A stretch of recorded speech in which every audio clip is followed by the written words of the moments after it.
Hola a todos, soy Andrés Felipe Flores y bienvenidos a un nuevo video de tutorías Medicina Interna. Actualmente tengo el honor de ser el coordinador de residentes a nivel nacional de la Asociación Colombiana de Medicina Interna y el ACP en Colombia.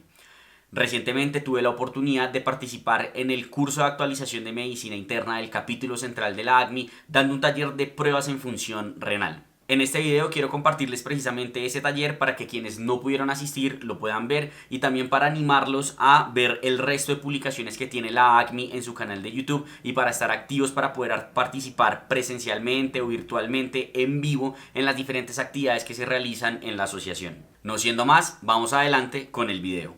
Bueno, muy buenos días para todos, ya casi tardes.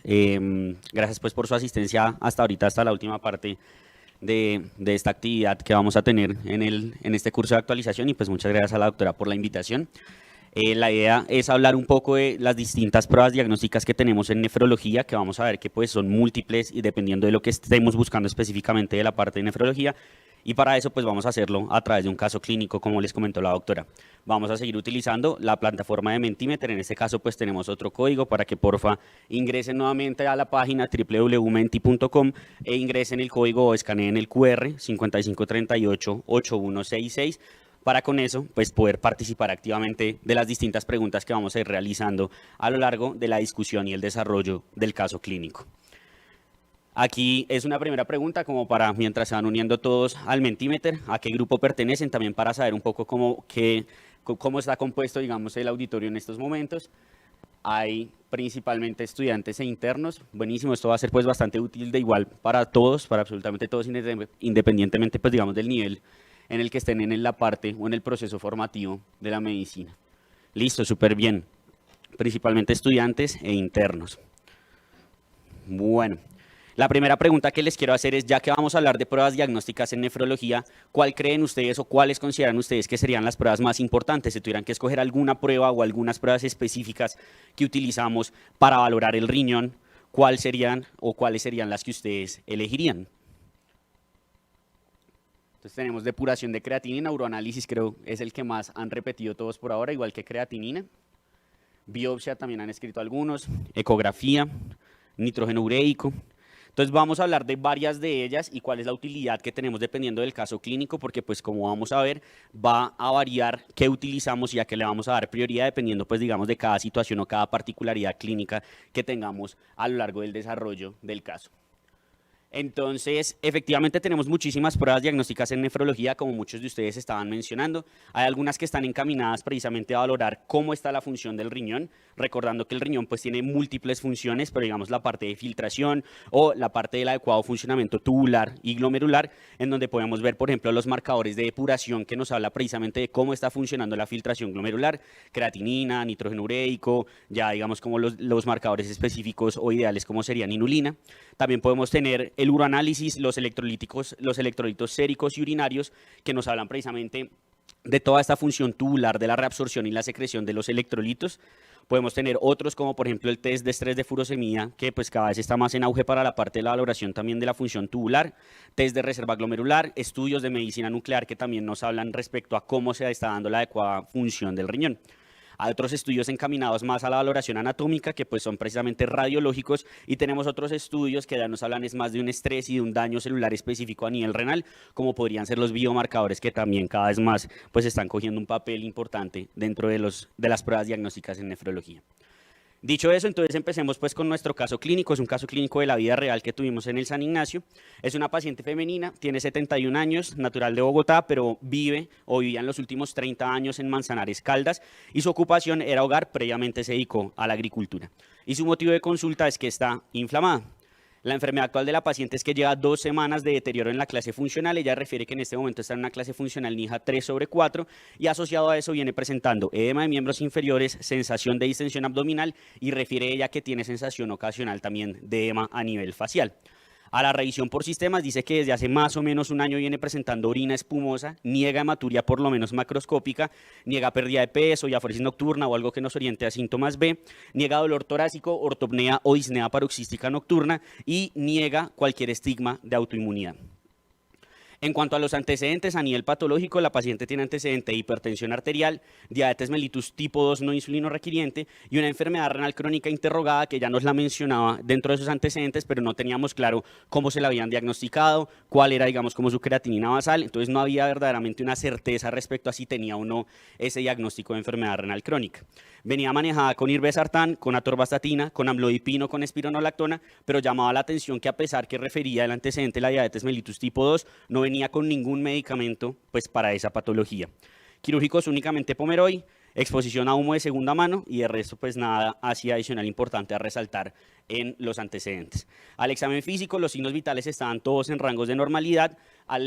Llama la atención, pues es una paciente de una talla baja, 1,46, tenía un peso usual de 50 kilogramos, pero el peso al momento del ingreso era de 60 kilogramos, teníamos 10 kilos de más en la paciente, en ese momento un índice de masa corporal de 32 calculado con el de 60, y al examen físico llamaba la atención, ingurgitación yugular, edema suprapopliteo y lateral con fobia, que era evidente en ese momento, sin otras alteraciones importantes. Teniéndose en mente, los diagnósticos de trabajo que se plantearon fueron un síndrome hematoso en estudio, hipertensión arterial, la diabetes mellitus tipo 2 no insulino recurrente y la enfermedad renal crónica por historia clínica que, como dijimos, todavía no tenemos certeza como tal diagnóstica de la misma. Pero lo más importante, evidentemente, por lo que había llegado la paciente, pues era el síndrome hematoso.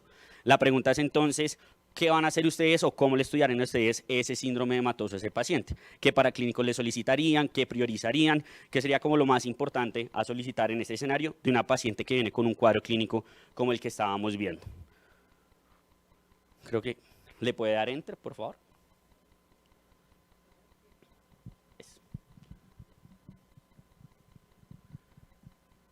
Entonces aquí tenemos algunos a la biopsia, tasa de filtración glomerular, uroanálisis, función renal, NT-proBNP, ecocardiograma, muy importante, digamos que a grandes rasgos todos están respondiendo cosas relacionadas con nefrología, porque evidentemente pues es el motivo de la charla, pero es un síndrome hematoso que todavía no sabemos por qué es, ¿no? No sabemos si es o no efectivamente por una alteración renal.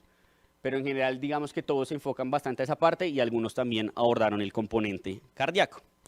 Podemos decir entonces en general cuando uno se enfrenta a un síndrome hematoso generalizado como el que tiene esta paciente, que son 3 órganos grandes los que tenemos que pensar de por qué uno podría tener un cuadro clínico como el que está presentando ella. Podemos tener una afección a nivel cardíaco, podemos tener una afección a nivel renal o podemos tener una afección a nivel hepático. En ella, pues la parte hepática no pareciera como cobrar importancia o ser una sospecha diagnóstica clara porque no tiene antecedente de alcoholismo, no tiene estigmas de cirrosis, no hay nada más que nos orienta a que realmente haya una alteración a nivel hepático que nos pueda sugerir si hay o no un síndrome hematoso secundario pues a una afección a este nivel. Por lo cual creo que las principales 2 sospechas que tendríamos y cómo se enfocó realmente el caso en el momento en el cual asistió al servicio de urgencias fue el componente cardíaco y el componente renal. ¿Cómo podemos abordar el componente cardíaco? Un péptido natriurético y un electrocardiograma. Recordemos que de entrada no es necesario pedir el ecocardiograma porque si el péptido natriurético no sale negativo, pues no habría que hacer ningún ecocardiograma. Dentro de la parte del riñón, función renal y uroanálisis para por lo menos orientarse hacia si hay un adecuado funcionamiento ahí a nivel renal. Si quisiéramos analizar la parte hepática, el perfil hepático y teniendo en cuenta los antecedentes de la paciente, hemograma, electrolitos, una glicemia sérica, hemoglobina glicada por lo que es una paciente diabética y la radiografía de tórax por lo que viene con una disnea de igual manera en estudio que todavía no tenemos una etiología como tal de la misma. Efectivamente, esos fueron los exámenes que se le realizaron a la paciente y en los exámenes lo que llama la atención es que tenemos una hemoglobina en 12.3 con un volumen corpuscular medio de 86, un NT-proBNP que está por encima de 1000, francamente elevado, una creatinina en 1.64 con un BUN en 25.3 y al uroanálisis la paciente tiene proteínas como tal, por lo menos a la tira reactiva y en el sedimento evidenciamos 5 hematíes por campo y 5 leucocitos por campo.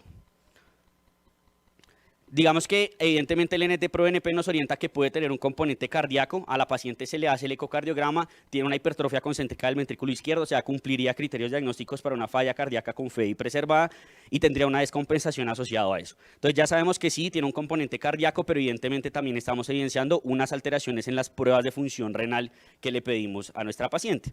Entonces eso es en lo que nos vamos a enfocar ahora, ya sacamos que sí, tiene el diagnóstico de falla cardíaca, pero vamos a enfocarnos en lo que vamos a hablar a lo largo de esta charla y es cómo vamos a valorar estas pruebas de función renal que le salieron alteradas a mi paciente, cómo las voy a enfocar y cómo voy a poder llegar realmente a qué es lo que tiene o no asociado ahí a nivel renal. Entonces, podemos dividir, creo yo, en dos grupos grandes lo que estamos viendo en esta paciente. Una primera alteración, que es la alteración en la depuración a nivel renal, porque estamos viendo que tiene una creatina elevada en 1,64 con un BUN en 25,3. Y una alteración que estaría más a nivel glomerular, porque estamos viendo que la paciente tiene proteínas en el uroanálisis y además un sedimento en donde estamos viendo hematuria y piuria. Entonces tenemos que como enfocar esas dos cosas si están relacionadas entre ellas o si estamos frente a alteraciones diferentes. Entonces vamos a empezar con la parte de la alteración en la depuración. Y para eso quiero que ustedes me digan de esas tres opciones que están ahí, ¿cuál sería su diagnóstico basado en la creatina que tiene la paciente en este momento? 1,64. ¿Es una lesión renal aguda CADIGO 1? ¿Es una enfermedad renal crónica agudizada? ¿O no se puede determinar en estos momentos cuál es el diagnóstico que tiene la paciente?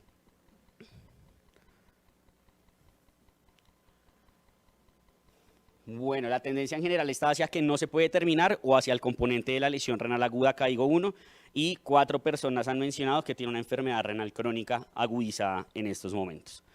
Entonces, para entender cuál es la respuesta correcta relacionada con esta pregunta que les estoy haciendo, tenemos que evidentemente hablar de cómo diferenciaríamos por lo menos en esta paciente que dice que tiene un antecedente, una enfermedad renal crónica, pero no sabemos si la tiene o no. ¿Cómo podríamos diferenciar si realmente lo que estamos viendo es agudo o es la enfermedad renal crónica que ya nos dice que tiene pues ya hace bastante tiempo? Si quiere le podemos dar enter, por favor. Entonces, los antecedentes, que sabemos que tiene antecedentes de diabetes mellitus, por lo que mencioné, que viene sin manejo para la misma, podría tener algo relacionado con el componente renal. La ecografía, muy bien, que era algo que ya habíamos mencionado ayer en la charla de la doctora Marta Patricia con el doctor Camilo.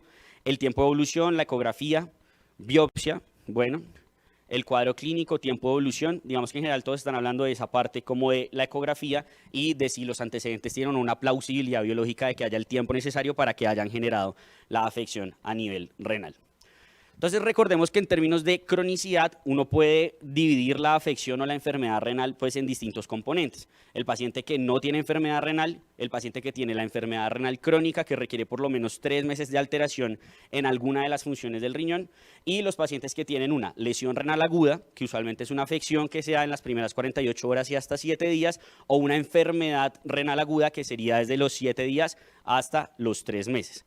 Algo muy importante que tenemos que tener en cuenta es que esa opción de enfermedad renal crónica agudizada no es correcta y es algo que no deberíamos escribir nosotros, por lo menos dentro de los diagnósticos de manejo, por lo menos de esta paciente y en general de ningún paciente.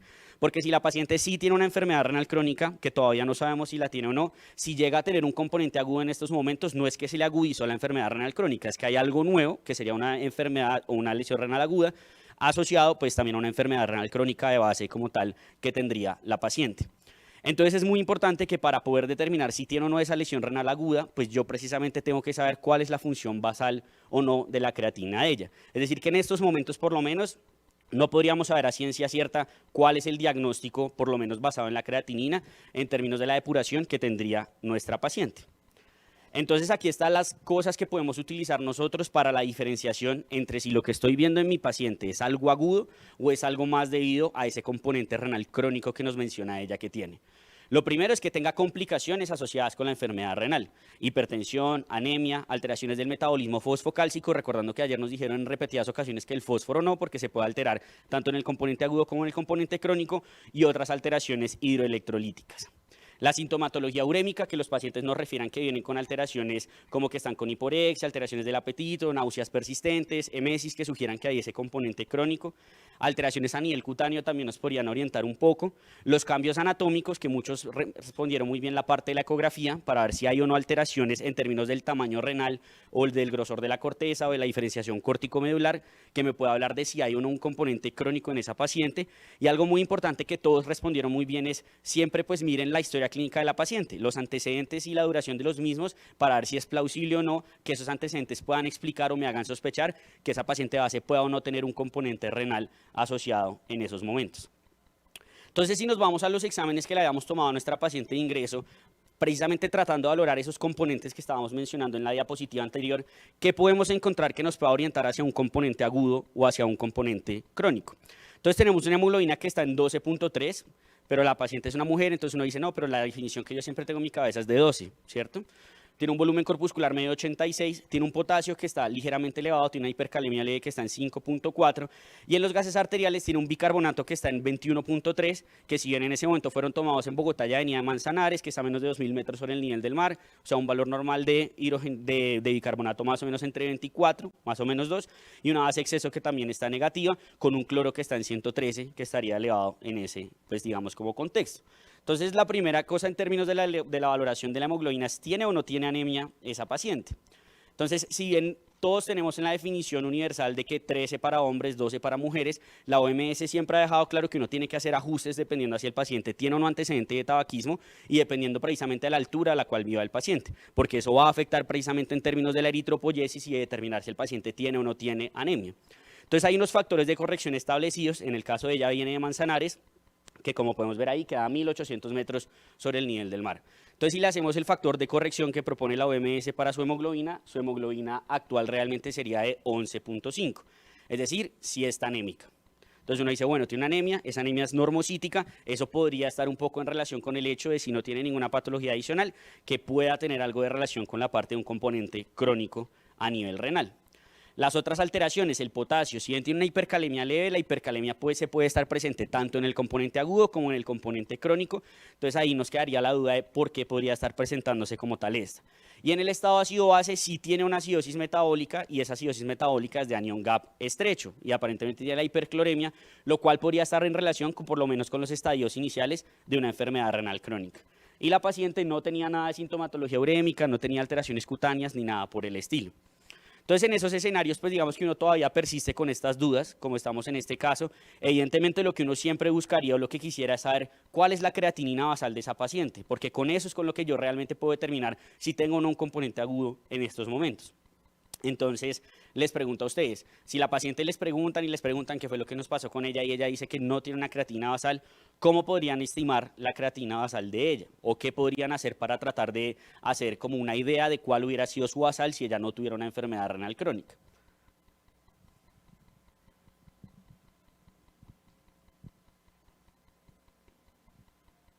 ¿A alguien se le ocurre algo?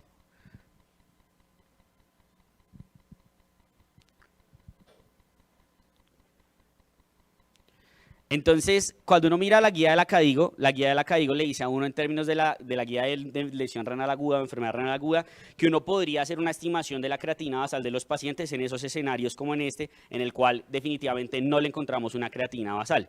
Y lo que nos dice es que conforme a la edad, conforme al sexo y conforme a la raza, yo podría determinar cuál sería en promedio la creatinina basal de un paciente de esas características. En el caso de nuestra paciente es mayor de 65 años, sería mujer y sería una mujer que en este caso pues que no es de raza pues digamos negra.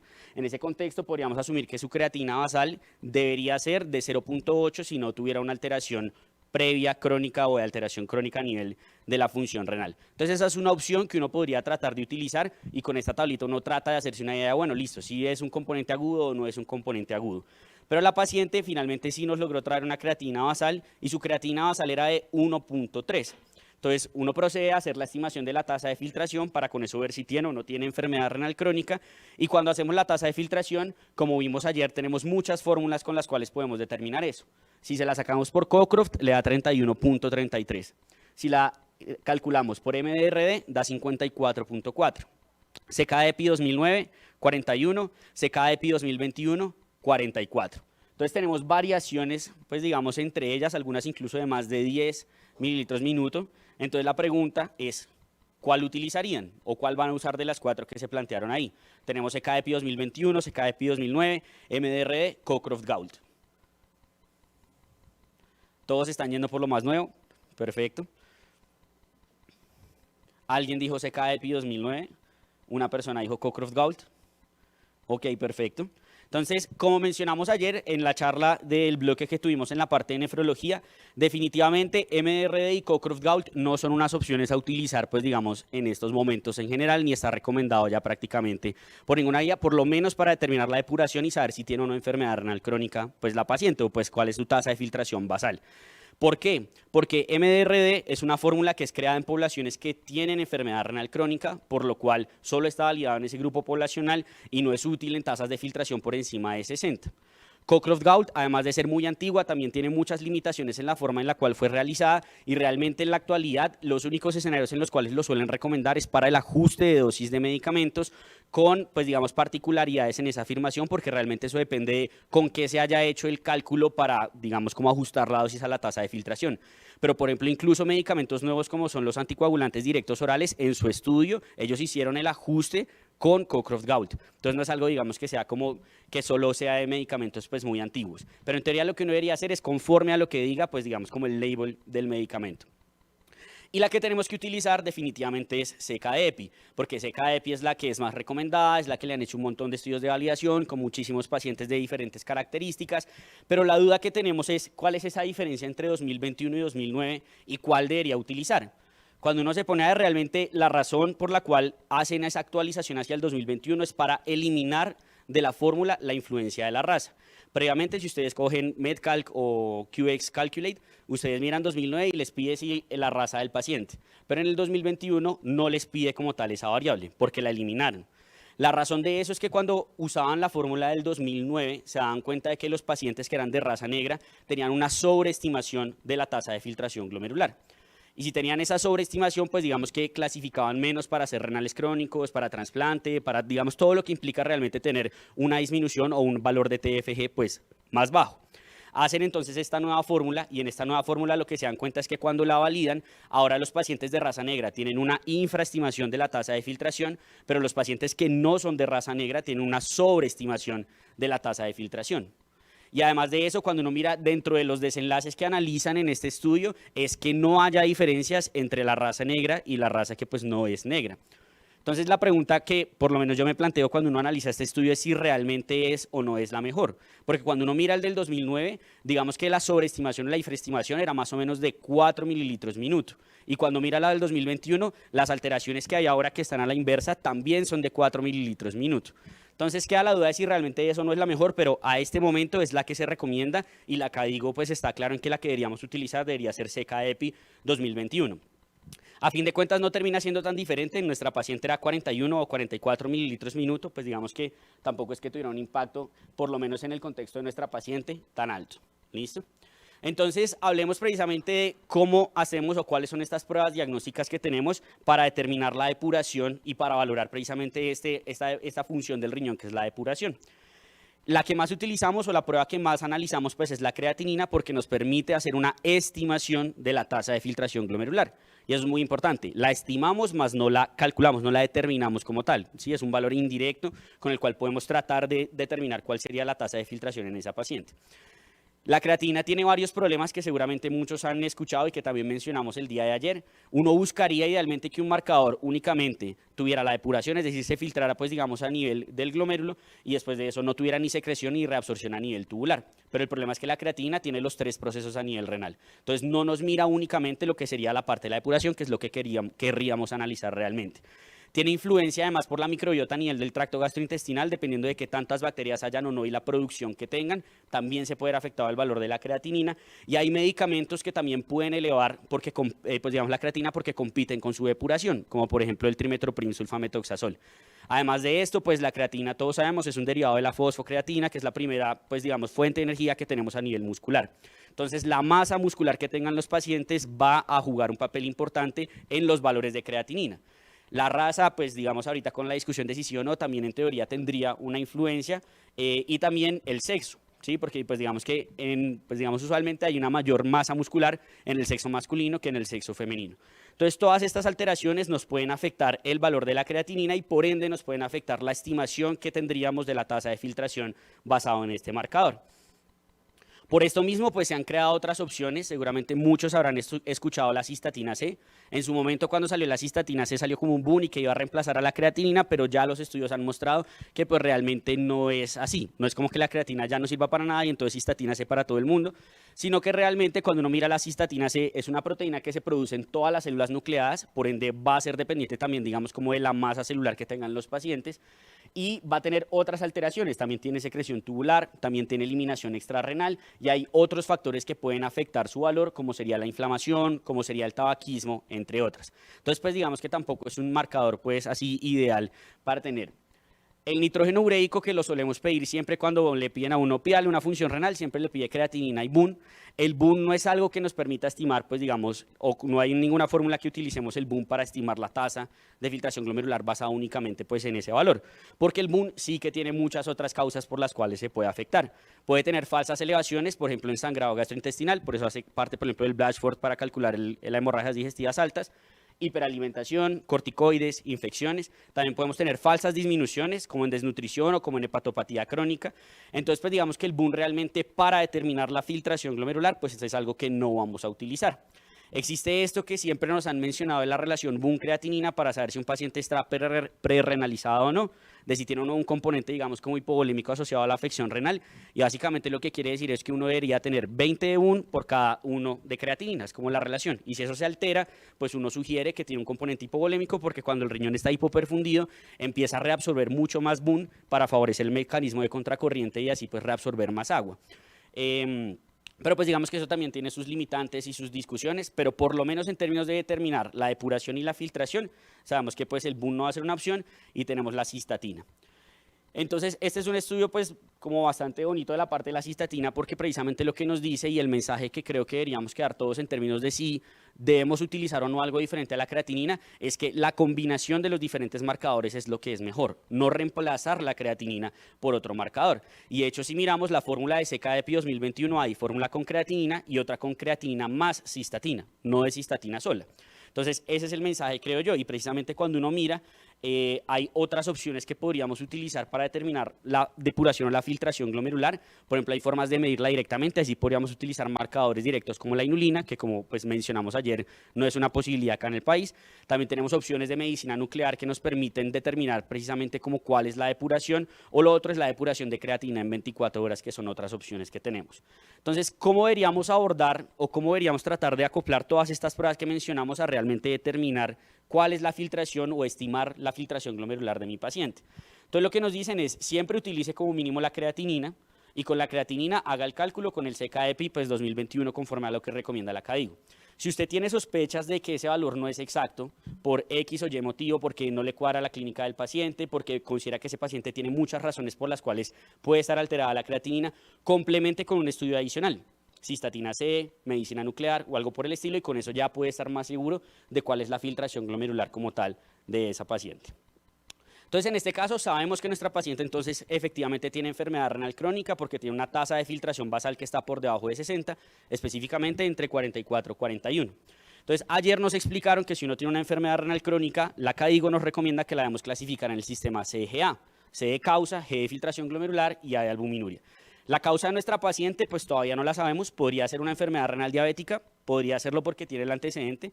La tasa de filtración en este momento sería una G3B porque pues está por debajo de 45 y la albuminuria o el componente de la proteinuria todavía no lo sabemos porque no sabemos si venía o no con una proteinuria pues asociada crónicamente. Y la creatina actual que tiene en estos momentos es de 1,64, ¿cierto? Y ya sabemos que su basal era de 1,3. Entonces podemos confirmar que efectivamente nuestra paciente tiene una lesión renal aguda. Tiene enfermedad renal crónica y tiene lesión renal aguda. Recuerden, no es una enfermedad renal crónica agudizada. ¿Por qué? Porque pues cumple los criterios diagnósticos. Tiene una duración de menos de 7 días, tiene un aumento de más de 0,3 de la creatina en menos de 48 horas y pues el gasto urinario no lo podemos valorar como para tener o no ese criterio. Y si nos vamos a cómo vamos a clasificar esa lesión renal aguda, pues todos conocemos la clasificación de la CADIGO, con la cual podemos clasificar en CADIGO 1, 2 y 3, por lo menos en términos de la creatina, dependiendo de qué tantas veces esté elevada. De 1,5 a 2 veces, de 2 a 3 veces o más de 3 veces respectivamente para 1, 2 y 3. Que en el caso de ella, como está ahí pues digamos elevada solo 0,34 de su basal, pues estaríamos frente a una lesión renal aguda, CADIGO 1 en ese contexto.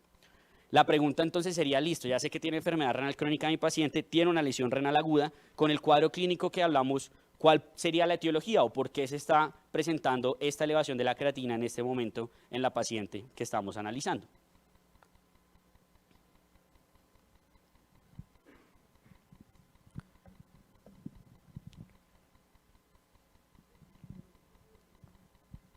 Glomerulopatía, síndrome cardiorrenal, importante esa opción. Venimos con un diagnóstico de falla cardíaca agudizada ya confirmado. Falla cardíaca descompensada, etiología tóxica, otros dicen etiología séptica. Perfecto. Entonces digamos que en general casi todos se van por el lado principalmente de la glomerulopatía, que es la que más han mencionado, o de la afección cardíaca que puede estar, digamos, haciendo una afección secundaria ahí a nivel renal. Entonces, cuando hablamos de cuáles pueden ser las causas, si yo me enfrento a una paciente como esta que tiene una lesión renal aguda y estoy tratando de determinar cuál es la razón por la cual está desarrollando esa alteración en la función renal, pues en general casi siempre nos han descrito las etiologías prerrenales, renales y posrenales. Como nos explicaron ayer, ya esa clasificación no la debemos utilizar, pero digamos que sigue siendo útil en términos prácticos en cuanto a lo que uno tiene que pensar antes de enfocarse como tal en que verdaderamente haya una afección intrínseca, pues digamos, a nivel renal.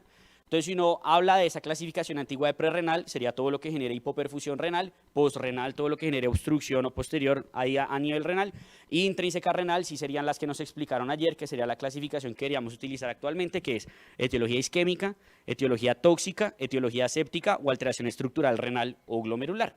¿Listo?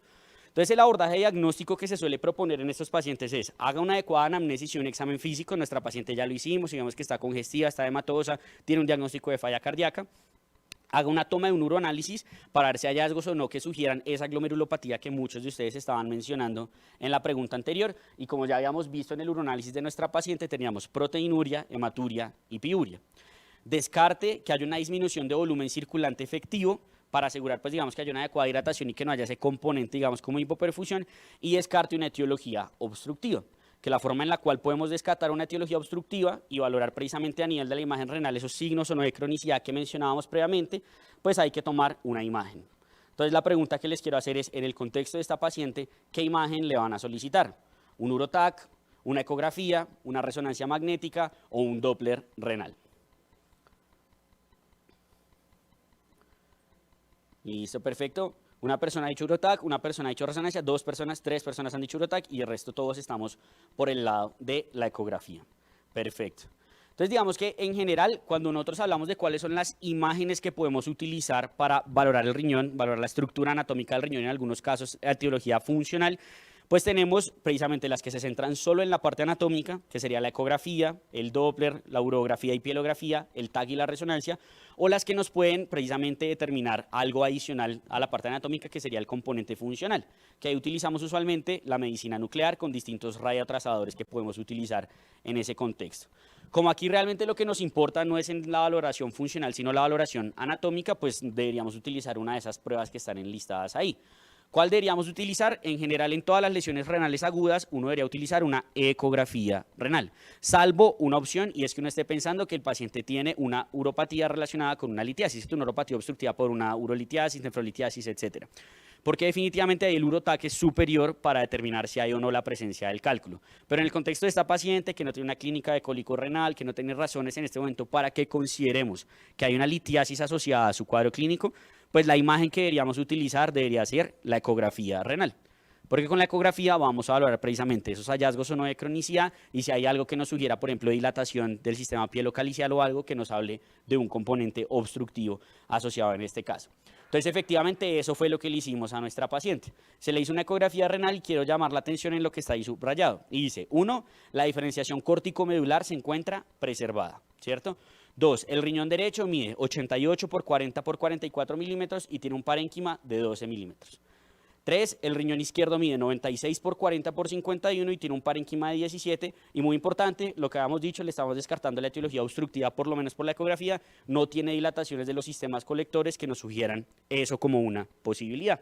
Entonces, teniendo en cuenta esos valores que están ustedes viendo ahí en su diapositiva, ¿cómo interpretarían en este momento la ecografía renal de la paciente?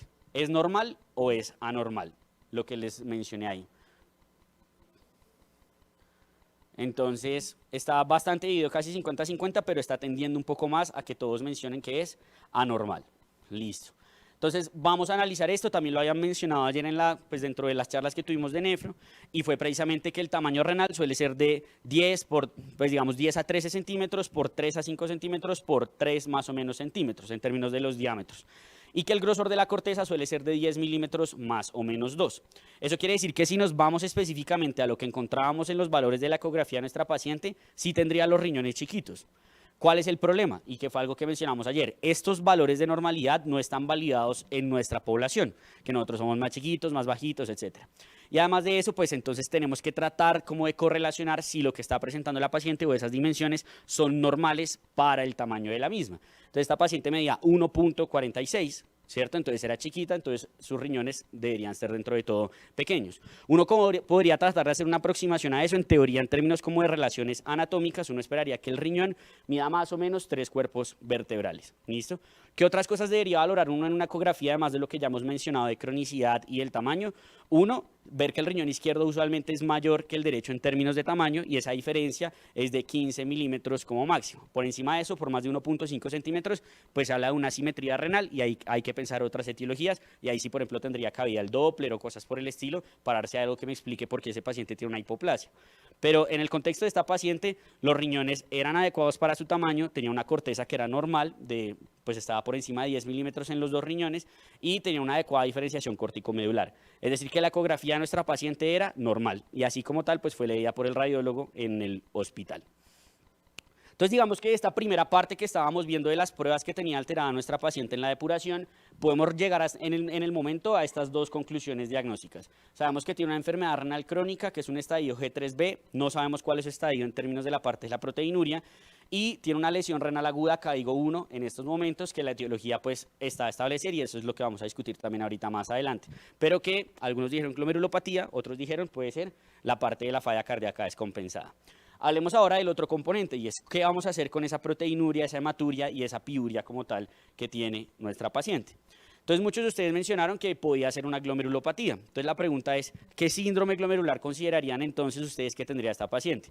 Nefrótico, nefrítico, rápidamente progresiva, hematuria monosintomática, proteinuria monosintomática. ¿Qué creen ustedes que podría tener teniendo en cuenta el contexto clínico de la paciente y pues el uroanálisis que estamos viendo en estos momentos? ¿Le puede dar enter, porfa? Listo. Entonces tenemos nefrítico, nefrótico es lo que más han mencionado. Y está como partido, está como miti-miti. Ok, perfecto. Entonces, bien, de acuerdo en que sería alguno de esos dos, por lo menos con lo que tenemos de información hasta esos momentos, porque si uno mira el resto de los síndromes glomerulares que se suelen abordar o que se suelen, pues digamos, como mencionar en la literatura, rápidamente progresiva no sería porque pues solo se le ha dado 0,3 la creatinina, no está por encima de 2, etcétera. Hematuria monosintomática no, porque estamos con una lesión renal aguda, lo mismo con proteinuria monosintomática y enfermedad renal crónica de origen glomerular, pues tampoco porque está con una lesión renal aguda en estos momentos, ¿cierto? Entonces tenemos esas dos posibilidades de arriba que fue las que casi todos ustedes mencionaron, nefrótico y nefrítico. Si uno se va a ver cuáles son las diferencias entre el nefrótico y el nefrítico, que es lo que uno debería tratar de hacer como para tratar de decir qué más sospecho yo en esta paciente, nos podemos dar cuenta que, pues digamos, el inicio está ahí entre abrupto e insidioso porque lleva 2 semanas de evolución, está ahí como en el punto del subagudo. En términos de la parte del edema, sabemos que está bastante edematosa nuestra paciente, eso le tiraría más hacia el nefrótico, pero tiene falla cardíaca, entonces pues queda ahí la duda. En la parte de la presión arterial de la paciente está completamente normal, tiene antecedente de hipertensión arterial, pero ahorita no se está agudizando ni nada por el estilo. Y en cuanto a la parte del sedimento, podemos ver que tiene hematuria y que tiene piuria, que eso le orientaría uno un poco más a la parte del nefrítico. Y en cuanto al nefrótico, pues evidentemente tiene la proteinuria. Y en cuanto a la lesión renal, dice que es más común en la presentación del nefrítico. Entonces quedamos como en las mismas, ¿cierto? Porque quedó como miti-miti de nefrótico, nefrítico. Entonces el mensaje clave que les quiero dejar acá es que todo lo que uno mira en un uroanálisis alterado se debe confirmar, por lo menos en 2 de 3 muestras. Entonces, ¿qué hay que hacer en el contexto de esta paciente? Tomarle otro uroanálisis. Y miren que le tomamos el uroanálisis de control y la hematuria y la piuria desaparecieron. ¿Qué quiere decir eso? Se sale de nuestra cabeza el nefrítico. Entonces, puede que tenga un nefrótico, sí, puede ser, entonces nos tocaría hacer la búsqueda como tal de lo mismo. Les dejé este mensaje acá para recordarles qué es lo que entendemos como sedimento activo, que es lo que nos debería orientar hacia un nefrítico, que es hematuria, que se entiende como más de 3 hematíes por campo que sean de origen glomerular. La piuria, que dependiendo de donde lean son 5 o 10 leucocitos por campo, y la cilindruria, que sean cilindros de glóbulos rojos o de leucocitos. Eso es lo que entenderíamos como tal como un sedimento activo. Entonces ya sabemos que nuestra paciente pues no lo tiene. Entonces nos enfocamos más por el parte del edema, proteinuria, y ahí sí nos cuadra un poquito más para la parte del nefrótico. Entonces, teniendo en cuenta que la proteinuria que estamos viendo en este momento es de tira reactiva, ¿cierto?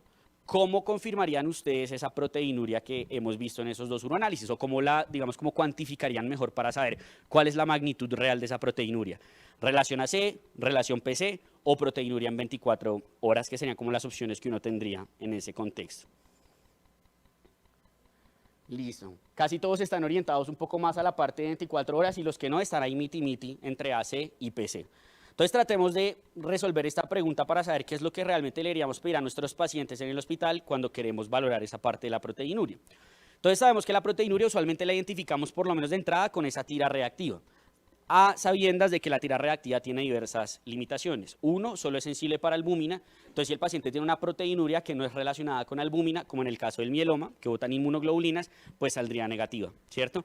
Lo otro es que se puede ver afectada por la concentración de la orina. De hecho, si miran, en el primer uroanálisis de ella tenía 100 miligramos por decilitro de proteínas en tira reactiva y en el segundo tenía 30 y le había bajado precisamente la parte de la densidad urinaria. Entonces, hay una afección de la densidad urinaria con relación al valor o la positividad o el grado de positividad que da la tira reactiva. Entonces, como la tira reactiva definitivamente no es la forma en la cual vamos a confirmar y a determinar y a cuantificar la proteinuria, pues tenemos que hacer uso de alguna de las otras tres opciones que les mencioné en la pregunta anterior. Entonces, aquí tenemos como la forma en la que la podríamos interpretar que nos deja la CAIGO en la guía de enfermedad renal crónica en términos de la relación AC y la relación PC. Entendiendo la relación AC, pues digamos por lo menos para la clasificación de la enfermedad renal crónica entre 30 y 300 para A1, A2 y A3, y la relación PC entre 150 y 500 para A1, A2 y A3. ¿Listo? ¿Qué diferencias habrían entonces entre relación AC y relación PC? O cómo yo decidiría cuál de los dos escojo. Entonces la relación AC va a tener el mismo limitante que les estoy colocando ahí en primer lugar de la tira reactiva, y es que solo cuantifica albuminuria. Entonces, yo la voy a solicitar en el paciente en el cual me importa o yo sospecho que lo que voy a identificar es albuminuria únicamente. Entonces, por eso la utilizamos, por ejemplo, en tamizaje de diabéticos para ver si están haciendo o desarrollando una enfermedad renal crónica, porque ellos inicialmente tienen, pues digamos, salida de albúmina a través de la orina. Pero si es un paciente en el cual creemos que podría tener un nefrótico o está con una lesión renal aguda, no podemos tener certeza de si las proteínas o no que está eliminando son solamente albúmina. Entonces la relación AC en ese momento no tendría cabida y sería mucho mejor utilizar una relación PC. Además de eso, muchos de ustedes respondieron proteínas en 24 horas y la relación PC es la que realmente se ha correlacionado con un valor de proteinuria en 24 horas. Entonces, si yo tengo una relación PC de 1.5, eso me habla usualmente de 1.5 gramos de proteínas en 24 horas. Relación PC de 2 gramos de proteínas en 24 horas. Pero hay un punto límite en el cual se pierde esta correlación, que es el valor de 3. ¿Listo? Si tenemos una relación PC por encima de 3, ya no la podemos correlacionar con la proteinuria de 24 horas y ahí sí entraríamos entonces a hacer la cuantificación de la proteinuria en 24 horas. Entonces es muy importante ese mensaje que si ustedes quieren cuantificar una proteinuria, no pidan una proteína de entrada en 24 horas porque es dispendioso para el paciente, son 24 horas más de hospitalización, etcétera, etcétera, etcétera. Piden una relación PC que es una única muestra y con eso pues digamos podemos cuantificar de una forma bastante certera y con bastante exactitud cuánto es la proteinuria como tal de la paciente. Entonces, ¿qué hicimos con Nuestra Señora? Efectivamente eso. Se le toma la relación PC está elevadísima, está en 22.3. Entonces, ¿qué hacemos? Ahí sí, proteinuria en 24 horas. Se le toma la proteinuria en 24 horas, que está en 4.5 gramos, con un volumen de 2,5 litros aproximadamente, y le toman una albúmina que le da en 1.5 gramos por decilitro. Si nos vamos a los criterios diagnósticos de síndrome nefrótico, que era la sospecha que habíamos tenido en el síndrome glomerular de nuestra paciente, tiene proteinuria en rango nefrótico, sí, más de 3.5 gramos en 24 horas. Hipoalbuminemia, tiene albúmina en 1.5 y tiene la clínica de hematosa. Entonces, definitivamente nuestra paciente tiene un síndrome nefrótico. Entonces, con eso, hasta ahora, con lo que hemos analizado hasta ahora del caso, esos son los diagnósticos que tenemos. Una lesión renal aguda CAIGO 1, un síndrome nefrótico, la enfermedad renal crónica G3B, ahora sí le podemos poner el A3 porque tiene la proteinuria en rango nefrótico, hipertensión arterial y la diabetes mellitus tipo 2 no insulino requiriente. Entonces la pregunta sería, ¿cuál es la etiología de esa lesión renal aguda? Que es la pregunta que nos habíamos planteado hace algunas diapositivas. Y casi todos efectivamente dijeron que podía ser una falla cardíaca que esté comprometiendo el riñón, que eso lo conocemos como síndrome cardiorrenal. Entonces la pregunta es, ¿qué tipo de síndrome cardiorrenal? Hay 5 tipos, recordemos, entonces el 1 es en el cual la falla cardíaca agudizada compromete agudamente al riñón, que sería lo que pensaríamos en este momento. Y ese tipo 5 que está puesto ahí es cuando uno tiene una patología secundaria que puede afectar al mismo tiempo el corazón y el riñón, como la diabetes, en el caso de ella. Entonces, por eso uno queda con la duda, ¿es solo un tipo 1 o es un tipo 1 y tipo 5? Si el síndrome nefrótico puede estar o no relacionado con la etiología de la lesión renal aguda, pues es poco probable. Como vimos en la diapositiva, hay diferenciación entre nefrítico y nefrótico, eso es más del nefrítico. Y de hecho, cuando uno tiene un nefrótico que hace una lesión renal aguda, es importante, uno debería pensar es otras cosas más raras, trombosis de vena renal o cosas por el estilo. Uno no espera que un nefrótico le haga una lesión renal aguda. Entonces, la etiología de su nefrótico muy probablemente no tenga que ver con lo que estamos viendo en este momento en las pruebas de depuración. Entonces, como definitivamente lo que vamos a sospechar o lo que pues, se sospecha en esta paciente es que tenga un cardiorrenal, que la falla cardíaca agudizada es la que está generando la lesión renal aguda, siempre ha habido la duda y que le preguntan a uno usualmente y es ¿por qué se da eso? O ¿cuál es la fisiopatología de que una falla cardíaca aguda genere una lesión renal? Y casi siempre pues lo que uno suele encontrar es que se describe un mecanismo isquémico, ¿cierto? Uno dice pues tiene falla cardíaca, tiene bajo gasto, hipoperfusión del riñón y ahí está la causa de la lesión renal aguda. Lo que se han dado cuenta realmente es que si bien eso puede tener o no un papel relacionado con la alteración de la función renal, lo más importante en términos fisiopatológicos del síndrome cardiorrenal es lo que conocemos como glomerulopatía congestiva. ¿Qué quiere decir eso? Como se congestiona todo hacia atrás, también se congestiona toda la parte renal, venas renales, vénulas, etcétera, y se congestiona el capilar y el glomérulo. ¿Listo? En ese momento, eso es lo que está generando la alteración de la función renal en los pacientes que tienen falla cardíaca. Y por eso mismo el diurético le va a mejorar el componente de la falla renal, ¿cierto? Que usualmente hay ese miedo. No es que si le ponemos diurético, se pone más hipovolémico, se le hipoperfunde más el riñón, entonces la estamos embarrando. Y resulta que no, porque si la causa es congestión, pues lo que tengo que hacer es descongestionar a mi paciente.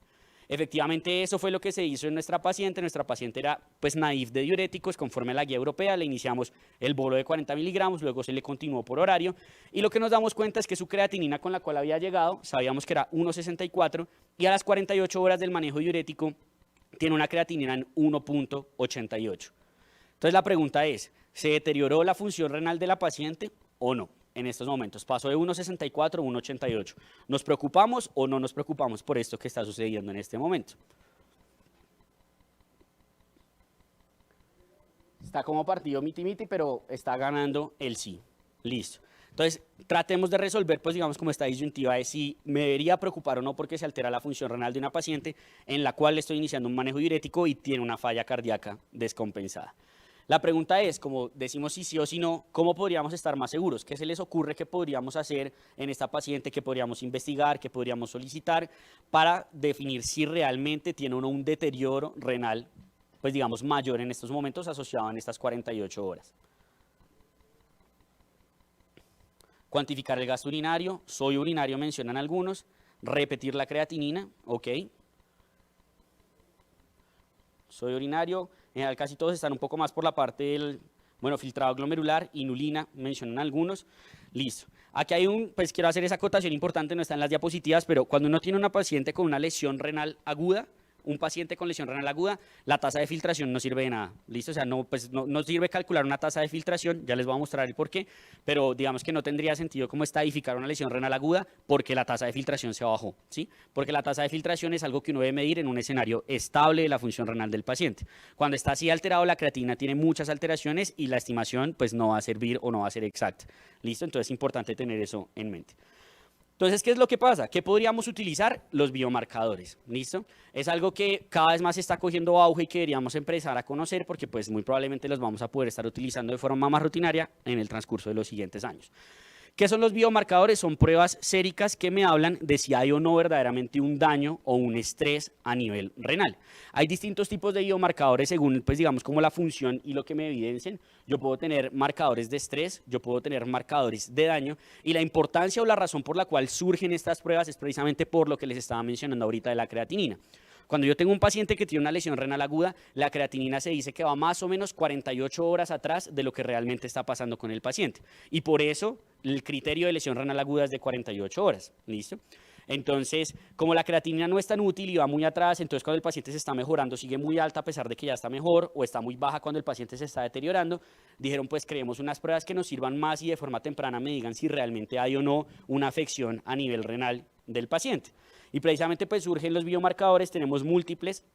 Los ideales, entre comillas, podrían ser sobre todo los de estrés, porque los de estrés me hablan precisamente de eso, de que la célula está entrando en un momento de estrés celular previo a que genere como tal el daño, apoptosis, etc.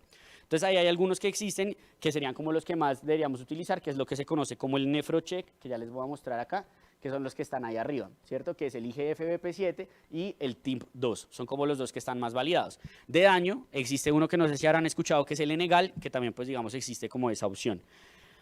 ¿Estos biomarcadores sirven? La respuesta es sí. Digamos que hay múltiples estudios de validación que muestran que cuando uno cuantifica los biomarcadores puede predecir con mayor exactitud que con la creatinina si el paciente va a evolucionar a una lesión renal aguda CAIGO 3, va a requerir terapia de reemplazo renal, va a requerir ingreso a unidad de cuidados intensivos o se va a morir. ¿Listo? Entonces, pues digamos que es algo que realmente nos da información y que además nos quita como esa limitación de la creatinina en términos de la lesión renal aguda. Y ahora, ¿por qué les estoy hablando de esto en relación con la paciente? Porque precisamente lo que se han dado cuenta es que cuando uno tiene una falla cardíaca descompensada, como en el contexto de nuestra paciente, que está cursando con un síndrome cardiorrenal y uno le pone el manejo diurético, el hecho de que se le dé la creatinina no tiene nada que ver con que esté peor el riñón. Y eso está confirmado porque los biomarcadores no se alteran. ¿Listo? Entonces se cree que es incluso si uno pues digamos como que lee qué ocurre y cómo se va descongestionando a nivel renal y demás, es hasta fisiológico y esperado por decirlo de alguna manera que se lee un poco la creatinina con un manejo diurético adecuado y agresivo en el contexto de una falla cardíaca agudizada. Entonces, digamos que hay una conducta rutinaria previamente que se hacía y era si se altera la función renal, no más diurético porque el paciente lo estoy metiendo en lesión renal aguda y la respuesta es no. ¿Qué debería hacer uno entonces? Pues ver si el diurético está sirviendo para lo que está afectando la función renal. Si el problema es congestión a nivel renal y yo puedo medir la congestión a nivel sistémico, pues yo esperaría que si se está descongestionando a nivel sistémico, también lo esté haciendo a nivel renal. Entonces, en el caso de nuestra paciente, a pesar de que la creatinina le pasa de 1,64 a 1,88, su peso le pasa de 60 a 56 kilos. Y recordemos que su basal era de 50, o sea, todavía tiene 6 kilos de agua encima. Pero vamos mejor de la parte del peso. Entonces, ¿qué debería decir uno en ese momento? Que muy probablemente este es un algoritmo pues, del Journal Europeo que nos muestra precisamente que si uno tiene esa alteración de la creatinina, si el paciente va mejor de la congestión, uno debería considerar eso como una pseudo lesión renal aguda y la respuesta en ese contexto es siga el diurético, no lo detenga. Entonces, en nuestra paciente seguimos el diurético y fíjense que a las 72 horas su creatinina baja a 1,52.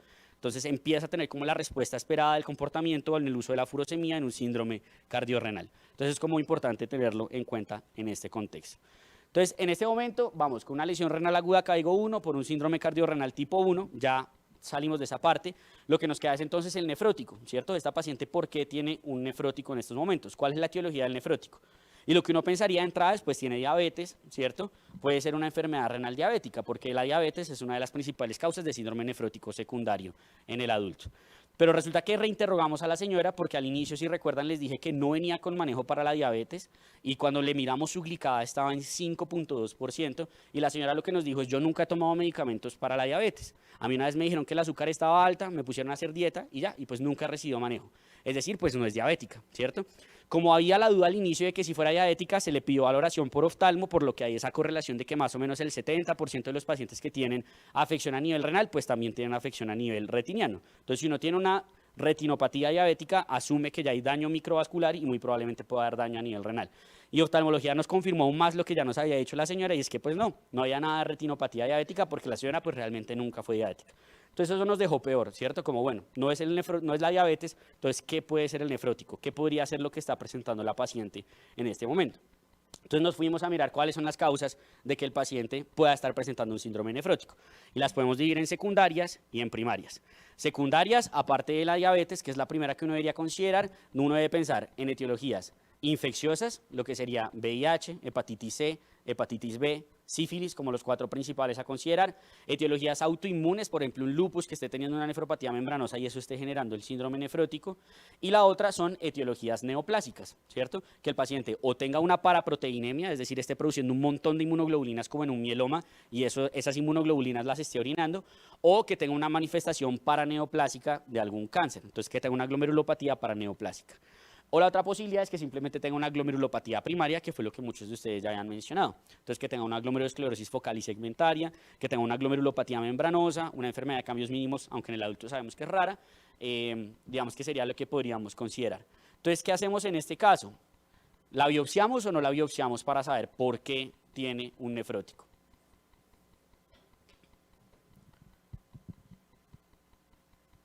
Bueno, todos están de acuerdo en que sí la biopsiarían. Ok, perfecto. Entonces, digamos que cuando uno mira como en los artículos y en las diferentes guías que uno puede encontrar cuál es el abordaje precisamente de ese síndrome nefrótico, lo que le dice a uno es que en primer lugar, pues confirme que realmente el paciente tiene el diagnóstico y posteriormente analice por lo menos las causas secundarias más comunes, ¿cierto? Y si usted analiza las causas secundarias más comunes, puede tratar de llegar usualmente a cuál sería la etiología. ¿Y cómo vamos a hacer eso? Con un panel de estudios, que este pues es un artículo americano, eso no se suele pedir por lo menos acá de forma como conjunta, sino que es un poco más escalonado. Como por ejemplo Plado cerré a todo el mundo, pues de entrada no, ¿cierto? Entonces, pues uno mira como las causas más comunes que fueron las que les mencioné y con eso uno trata de abordar si el paciente tiene o no una etiología secundaria, que eso fue lo que hicimos con nuestra paciente. Le pedimos VIH, le pedimos antígeno de superficie de hepatitis B, anticuerpo contra hepatitis C, le pedimos RPR y todo eso fue negativo. La hemoglobina glicada ya sabemos que está normal, ya sabemos que no es diabética. Se le pidió un complemento que estaba completamente normal y se le pidió los estudios precisamente de paraproteinemias, se le pidió la electroforesis de proteínas, las cadenas ligadas y la inmunofungiación en el suero, que eso todavía está pendiente a este momento para saber si puede o no tener una relación ahí. Pues digamos que teniendo en cuenta la edad de la paciente, 71 años, etcétera, pues digamos que de entrada no se le estudió autoinmunidad, no tenía ningún tipo de estigmas ni nada por el estilo. Entonces, usualmente, digamos que en el contexto de esta paciente, sí, o sea, la respuesta en cuanto a si necesita o no necesita la biopsia, pues sí, porque necesitamos una confirmación diagnóstica, algo que no tenemos en este momento. Ahí están las indicaciones que uno suele encontrar de cuándo biopsiar un riñón en síndrome nefrótico, cuando la primera fue insuficiente, cuando el curso no es el esperado con el tratamiento, cuando el nefrólogo está convencido de repetirla, definir un punto de no retorno, porque por ejemplo, no sé, el riñón ya está muy dañado, está muy fibrótico y no sirve ponerle un medicamento adicional, por ejemplo, inmunosupresor, confirmación diagnóstica, que es como el principal que tenemos que tener en la cabeza, pues por lo menos dentro del enfoque inicial del nefrótico, y para valorar respuesta al tratamiento. Pero es muy importante si uno va a indicar una biopsia renal que sepa cuándo no la puede indicar hacia el paciente, digamos, como que se beneficiara de ella. Entonces existen diversas contraindicaciones por las cuales uno no podría realizar biopsias renales en los pacientes. Por ejemplo, los monorrenos, pues digamos, si llegara una complicación en ese riñón y uno daña ese riñón, pues ya no tiene otro riñón, ¿cierto? Entonces, pues ahí no se podría hacer nada. Que tenga signos de cronicidad muy importantes, por ejemplo, que las cortezas estén muy delgadas, tampoco nos permitiría hacer eso. Los pacientes que tienen riñón en herradura, todo este tipo de alteraciones uno tiene que hacer como este checklist y por eso también la imagen es muy importante para definir si el paciente se puede o no biopsiar, para tratar de determinar si se le puede o no hacer esto como tal al paciente. A nuestra paciente efectivamente se le realizó como tal la biopsia renal y lo que reportó la biopsia renal es que habían, pues digamos, como unas infiltraciones que eran de características nodulares, como más o menos uno esperaría en la diabetes con el Quimestel Wilson, pero nuestra paciente no era diabética. Entonces, cuando uno tiene infiltrados nodulares no diabéticos, algo que uno puede pensar es amiloidosis. Entonces, tanto la inmunofluorescencia como la parte de la microscopía de luz deja como sugerencia y el patólogo lo deja escrito que se debe sospechar en la paciente amiloidosis renal. Todavía tenemos pendientes los estudios de paraproteinemia para con eso, pues digamos, tratar de hacer la confirmación, pero pues la paciente parece que la etiología lo que tiene es una amiloidosis renal. Entonces, en este caso, no todo fue lo mismo. Tuvimos piojos y pulgas, tenía falla cardíaca, agudizada un síndrome cardiorrenal y aparte de eso, un síndrome nefrótico que aparentemente es por o una enfermedad de canas livianas o nos toca ver pues qué es lo que está pasando ahí para saber si la amiloidosis dependiendo primaria, secundaria, etcétera. Y eso era lo que tenía para compartir con ustedes en este caso, pues espero que les haya gustado y no sé si tengan alguna pregunta.